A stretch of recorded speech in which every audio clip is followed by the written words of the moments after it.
This is News Talk Radio Guyana 103.1 FM, a station with you in mind.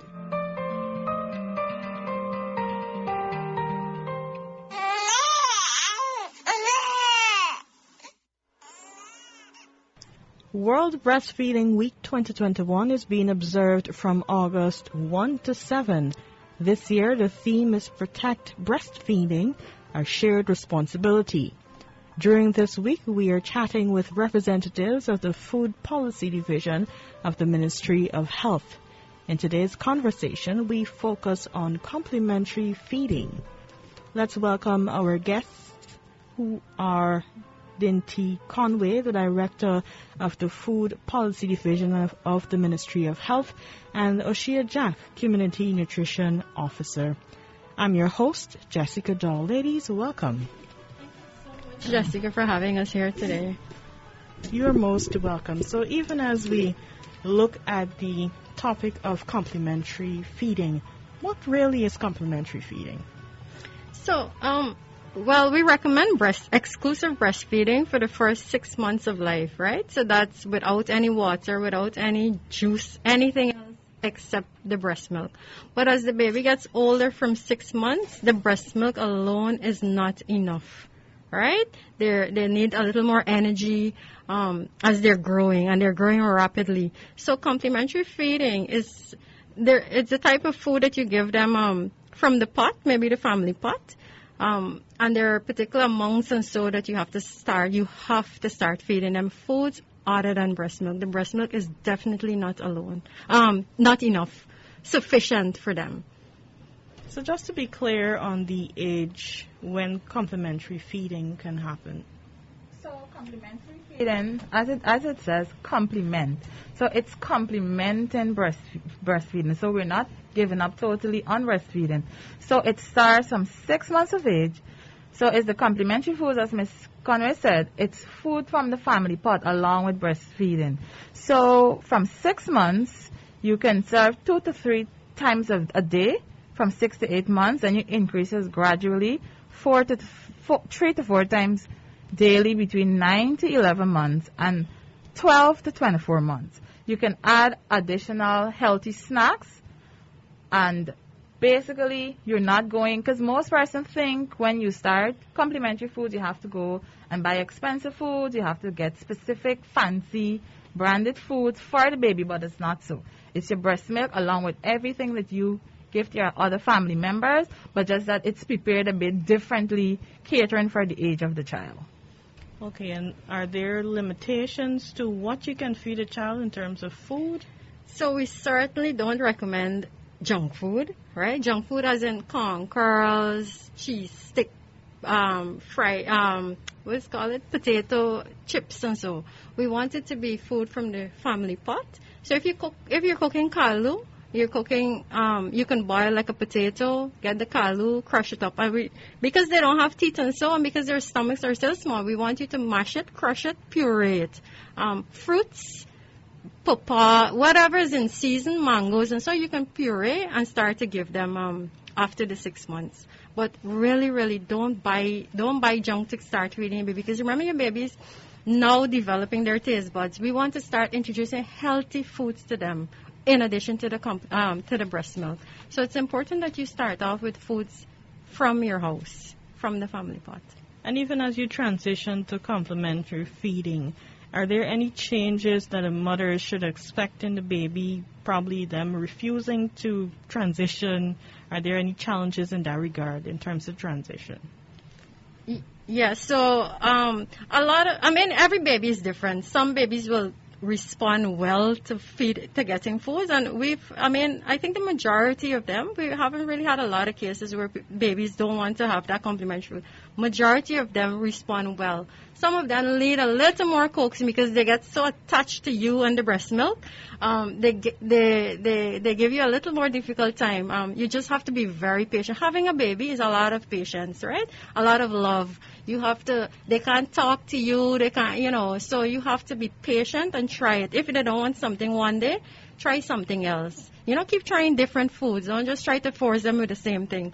Porridges and so you can include that. Any kind of local porridge that you have, barley, cornmeal, plantain, with the milk and so added. But remember, don't add salt, don't add sugar. They don't need these things. It's not required. They don't need it at this age at all. Interesting fact.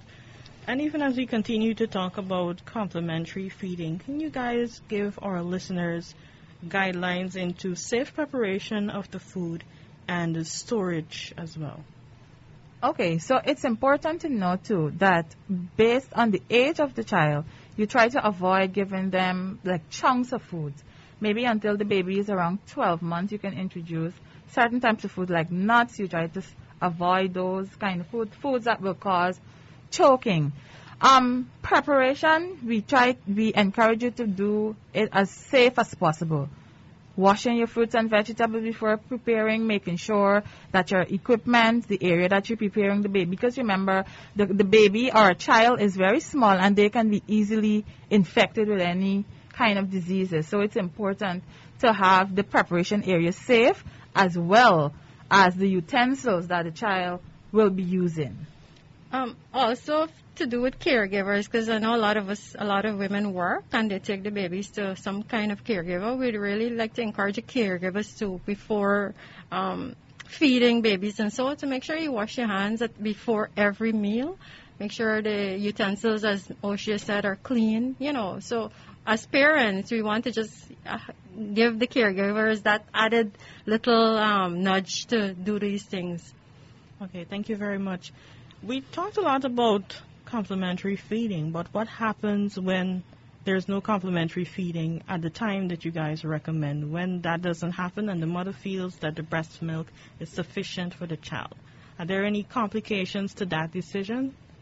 So, yes, the child every human is supposed to have a certain amount of nutrients for their body weight, for their age, and so. And at that particular crucial age, at 6 months, it is essential that the baby has complementary food, or else they'll get malnourished. So they'll have all kind of. When you go to the health center, they monitor the baby's growth. You're supposed to have a certain weight for the age and the height as the baby comes every month. So when the baby starts losing weight, they're not getting the amount of nutrients from these added foods, because the breast milk alone is not enough. So they need the micronutrients from the vegetables, the fruits, from the potatoes and things like that. So they need that added micronutrients to help them grow, to help them fight off illnesses, to help their brain develop, so that it is essential. And to add, remember, from 0 to 6 months, the breast milk has all the essential nutrients that the baby needs. But after that period, that's why complementary feeding is important for after the 6 months period, because the mother's breast milk will not be able to give our growing child all the extra nutrients, that they were having from 0 to 6 months. So it's important to start complementary feeding at an appropriate time to foster the fact that the child would eat, because you find that most children, when the complementary feeding starts too late, they have issues in transitioning to the different types of foods. Remember, when the baby is 6, 7 months, in that period, anything that's given to them is new to their taste bud. So they will get accustomed to it. But if you wait until, 8 months, 9 months, a year, it gets hard, because they're already attached to one form of food. So that's important for parents to note as well. Would that possibly be an explanation for some children who probably don't like porridge and other kinds of food? Probably if the parent would have introduced that food earlier. Yes. Okay.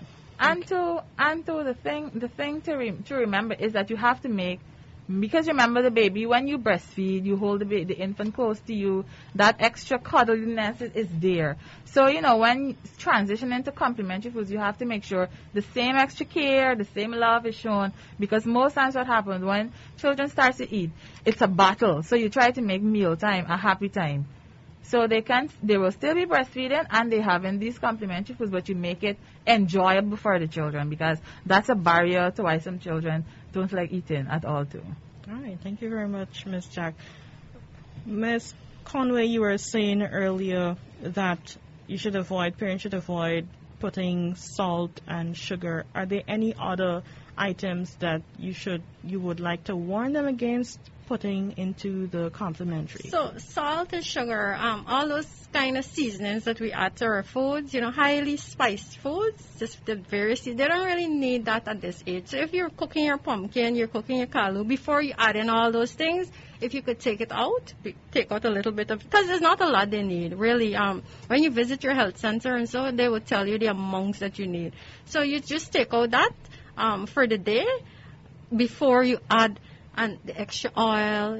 You don't want to give them fried chicken. If you're frying chicken for the day, you don't want to give them a lot of oily things and so. So before you put in anything extra, you take out the food for them.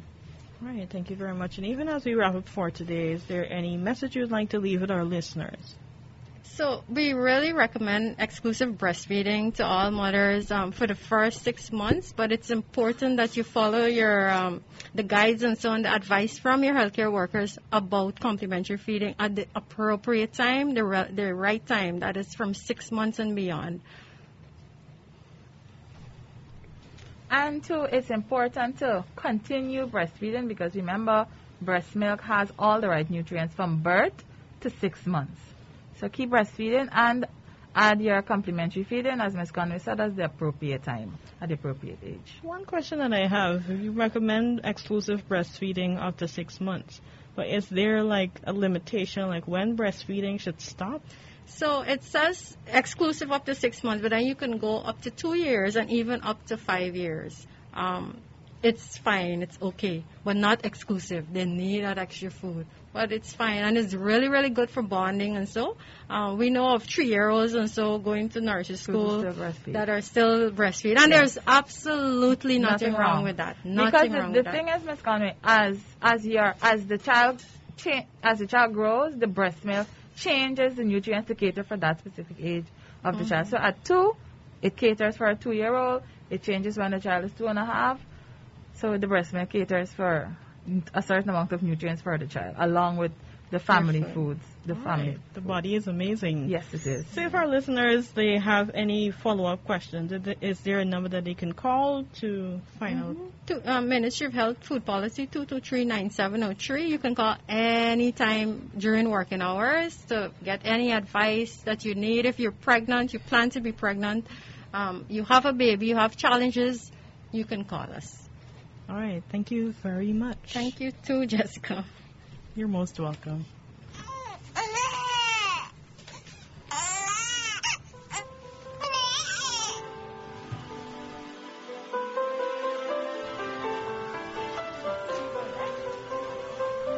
We were chatting with Dinte Conway, Director of the Food Policy Division of the Ministry of Health, and Oshea Jack, Community Nutrition Officer, as well of the Ministry of Health, their Food Policy Division.